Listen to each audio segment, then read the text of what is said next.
তোজবাবু খুব বড় হয়ে গেছে, সবে 10টা বাজে, ঠিক আছে, সকাল 10টা। ওকে একটু কোলে নিতে যাচ্ছি বলে ও থাকবে না, ও কত বড় হয়ে গেছে, ও থাকবে না বড়দিদির কোলে। আমিও দেখি তুই কি করে না থাকিস। ওই ওই জিজ্ঞাসা করলাম সকাল সকাল তোর কি কোনো বল পেন লাগবে, সবাই বল পেন গাল পেন নিয়ে ঘুরে বেড়াচ্ছে, আর উনি চলে যাচ্ছে, থাকবে না, ওনার কথাই পোষায়নি। এই তুই বড়দিদির কাজটি কোথায় যাবি?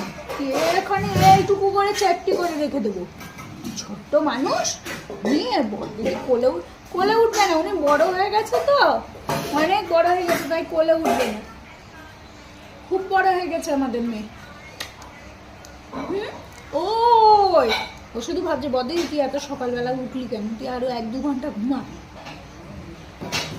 পাতল কোলে পাতল তুলবে না, পাটা এই যে এরকম করে